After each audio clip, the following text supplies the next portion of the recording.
오늘은 마이클 싱어의 될 일은 된다 책에서 그가 첫 번째 사업이었던 건축업 다음으로 두 번째 사업인 컴퓨터 소프트웨어 회사를 시작하게 된 이야기입니다. 1978년 가을, 다시 한번 모든 것을 바꿔놓을 사건 하나가 예고도 없이 불속 찾아왔다. 인생을 돌이켜보다가 우리의 운명을 결정짓는 것이 사실은 한 줌의 순간들이었음을 깨달을 때 우리는 얼마나 큰 영감을 얻곤 하는가. 혹여 삶이 그런 순간들을 나에게 주지 않았더라면, 혹은 내가 그 순간에 다른 식으로 반응했더라면 시간이 지남에 따라 모든 것은 완전히 달라졌으리라. 그때쯤 나는 우주가 내게 원하는 것이 뭔지를 나 스스로 잘 알고 있다고 생각했다. 하지만 언제나 그랬던 것처럼 나는 틀렸다. 틀려도 한참 틀렸다. 삶이 나를 위해 준비하고 있었던 것은 그 크기와 범위 면에서 훨씬 더 원대했다. 내가 엘라추어 숲을 벗어나지 않고 영성수행 역시 소홀히 하지 않으면서도 2300여 명의 연매출이 3억 달러에 달하는 컴퓨터 소프트웨어 회사를 운영하게 되리라는 사실을 당시에 내가 어떻게 상상이나 할 수 있었겠는가? 삶은 어떻게 그런 일이 가능해지게 만들었을까? 특히나 나는 그때까지 컴퓨터를 만져본 적도 없고 내 돈벌이에 완벽하게 만족하고 있었는데 말이다. 오늘날 누군가가 저 질문에 답을 해보라고 나를 굳이 채근한다면 나는 내맡김이라는 단어를 말할 것이다. 내맡기기 실험은 나에게 언제나 지금 이 순간에 머물면서 개인적인 호오가 삶의 주도권을 갖지 못하게 하는 법을 가르쳐 주었다. 대신 나는 현실의 삶이 목적지를 손수 정하게끔 했다. 덕분에 나는 그때까지 환상적인 여정을 걸어올 수 있었는데 삶은 거기에 그치지 않고 더욱 경이로운 30년을 마련해 두고 있었다.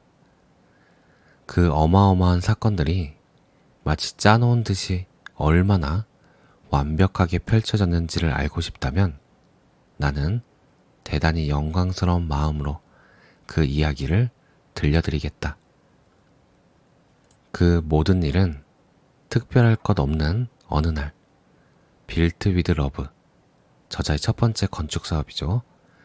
빌트 위드 러브에 필요한 물건을 사러 동네에 있는 라디오 쉑에 들르면서부터 시작되었다. 나가는 길에 12인치 텔레비전 스크린에 플라스틱 타자기 키보드가 달려있는 물건을 보게 되었다. 두 물품 위에는 TRS-80 컴퓨터라고 쓰여있는 이름표가 놓여 있었다. 그것이 시중에 나온 첫 번째 개인용 컴퓨터와의 운명적인 만남이었다. 원체 호기심이 많았던 나는 진열대 위에 그 물건으로 가서 키 몇 개를 눌러보았다. 마술처럼 내가 눌렀던 키가 그 위에 모니터에 나타났다. 내 평생 그런 경험은 처음이었다. 대학에서 컴퓨터 입문 수업을 듣기는 했어도 우리가 만져본 것은 고작 천공 카드였지 실제로 컴퓨터에 연결된 단말기는 근처에도 갈 수가 없었다.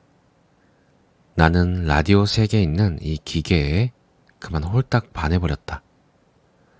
첫눈에 반한 사랑이라고밖에 설명할 수 없을 정도로 내 안에서 무언가가 활짝 열렸다. 나는 오랫동안 그 기계를 만지작거리며 서 있었다. 이런저런 쉽고 복잡한 수학 계산을 키보드로 치면 그 결과가 화면에 불쑥 나오는 것이 너무 신기했다. 겨우겨우 그 기계와 이별하고 상점을 나왔지만 나는 내가 곧 돌아오리라는 사실을 알았다. 그 기계를 처음 만졌을 때부터 내면에 아주 깊은 곳에서 어떤 부름이 올라왔다. 그 부름에는 자신을 내맡기지 않을 재간이 없었다.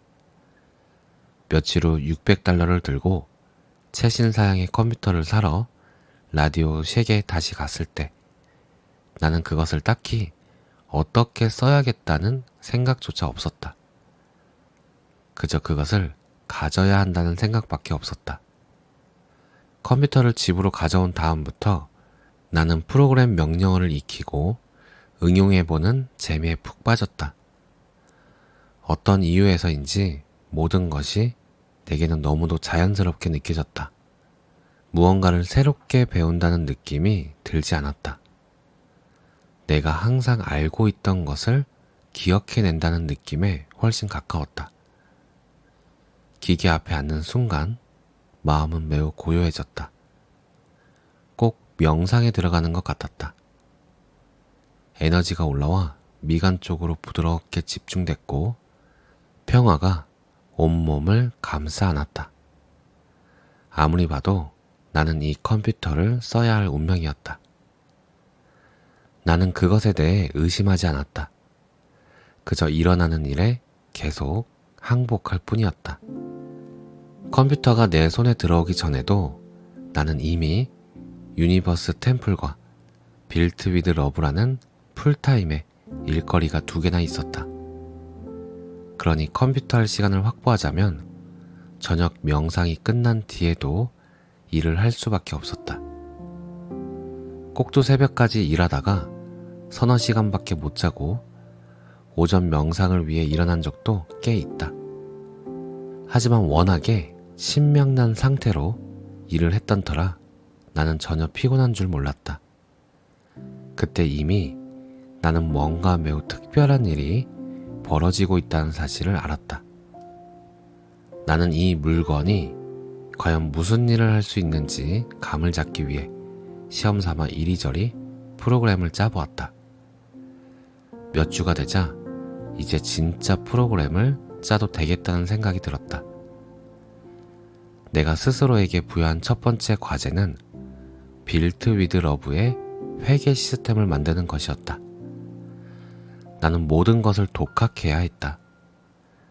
라디오 쉑의 판매원들은 프로그래밍에 대해 아무것도 몰랐고 물어볼 만한 사람도 없었다. 나는 그저 시행착오를 스승삼아 혼자서 만들어 나갔다.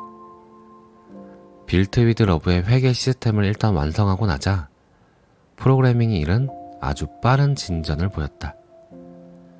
나는 라디오 쉑의 매니저와 친해져서 가게에 들를 때마다 내가 작업한 결과물을 그에게 보여줬는데 그는 그것이 인상 깊었는지 고객들을 내게 보내도 되겠느냐고 물었다. 놀랍게도 그는 프로그램 작성을 원하는 사람들을 실제로 몇 명 보냈다. 갑자기 나에게 새로운 사업이 생긴 것이다. 믿기 힘들겠지만 이 변변치 않은 시작이 훗날 수백만 달러의 매출을 자랑하는 전국구 소프트웨어 기업 퍼스널라이즈드 프로그래밍의 탄생이다. 흐름을 따라가겠다고 결심한 이후 내 인생의 모든 것이 그랬듯이 퍼스널라이즈드 프로그래밍 역시 그렇게 저절로 시작되었다. 미팅도 비즈니스 계획도 벤처 투자가도 없었다. 유니버스 템플과 빌트 위드 러브 때처럼 나는 내게로 온 에너지를 그저 묵묵히 섬겼다. 나는 숲을 떠나지 않았다. 이 모든 일은 내가 요청하지도 원하지도 않았는데 내게로 온 것이다. 다행히도 나는 사람들 돕는 일을 진심으로 사랑했다. 그들이 머릿속의 목소리를 잠재우는 법을 배우기 위해 내게 온 것이든 집을 지어달라고 온 것이든 프로그램을 짜달라고 온 것이든 아무 상관없었다. 어느 것이나 내게는 똑같았다. 나는 프로그래밍 일을 열렬히 사랑했고 그 재능을 살려 사람들을 돕는 일 역시 사랑했다. 처음에는 모두 자잘한 일들이었기 때문에 얼마를 받아야 할지 감이 오지 않았다. 플로리다 대학의 한 교수에게 학점 매기는 프로그램을 만들어주고 받은 돈은 $300였다.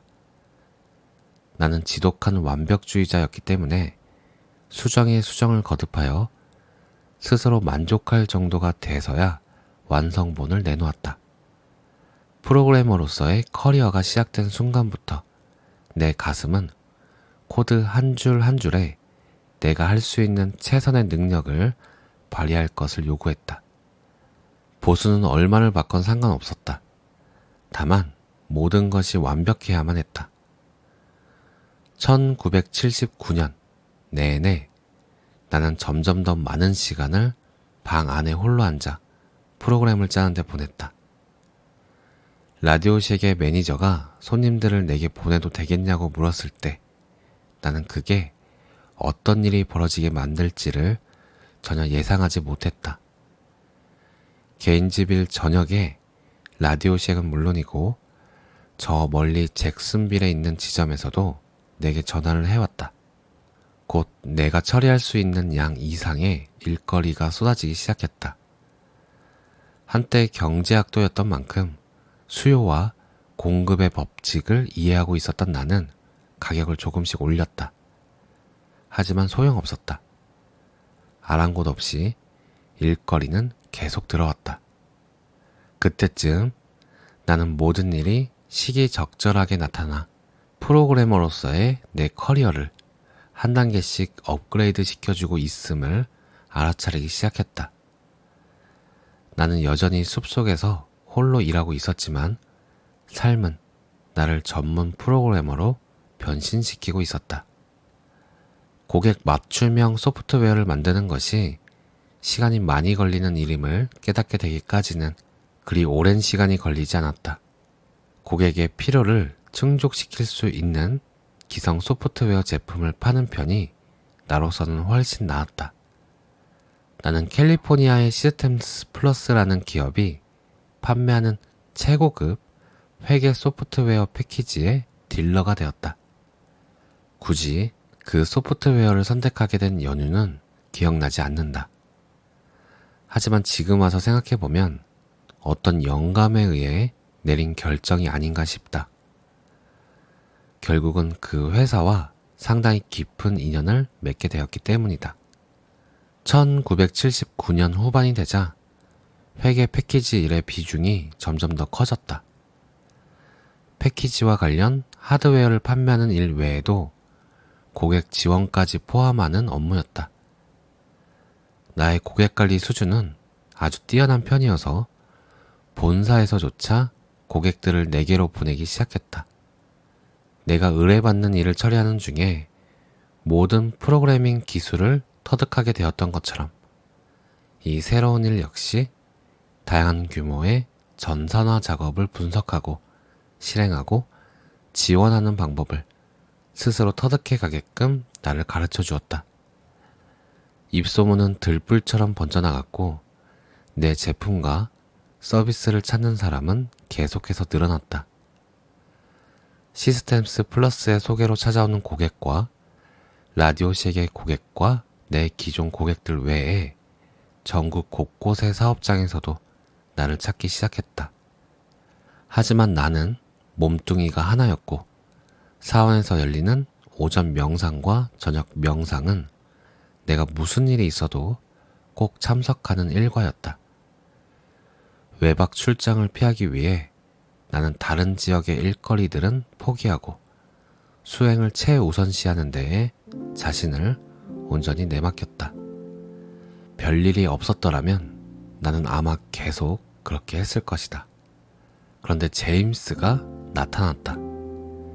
제임스 피어스는 사원 부지의 집으로 이사온 지 얼마 안 된 매우 진지한 구도자였다. 흥미롭게도 제임스에게는 파일럿 자격증이 있었다. 그는 어느 날 내가 다른 지방 고객들을 맡을 수 없는 이유에 대해 얘기하는 것을 우연히 듣고는 자기가 비행기 조종을 해주겠다고 나섰다. 작은 단발 엔진 비행기를 임대한다면 자신이 훨씬 저렴한 운임으로 조종을 맡아주겠다고 했다. 그렇게 우리는 직접 방문 서비스에 프리미엄을 지불할 의향이 있는 다른 지역 고객들을 만나기 위해 당일치기 출장을 다니기 시작했다. 보통 그런 고객은 돈이 많은 사업체인 경우가 많았다. 웨스트팜의 자가용 비행기 중개업 회사처럼 말이다. 삶이 스승이었던 엘라추아 숲 출신의 이 평범한 히피는 성공한 사업가들과 전문가답게 협상하는 법을 조금씩 배워가게 된다. 나의 성공 공식은 매우 단순하다. 내 앞에 놓인 모든 일을 개인적인 결과에 연연하지 말고 가슴과 영혼을 다해 최선을 다한다. 우주가 직접 나에게 준 일이라고 생각하면서 한다. 왜냐하면 실제로 그러하기 때문이다. 오늘 내용은 여기까지입니다. 감사합니다. 사랑합니다.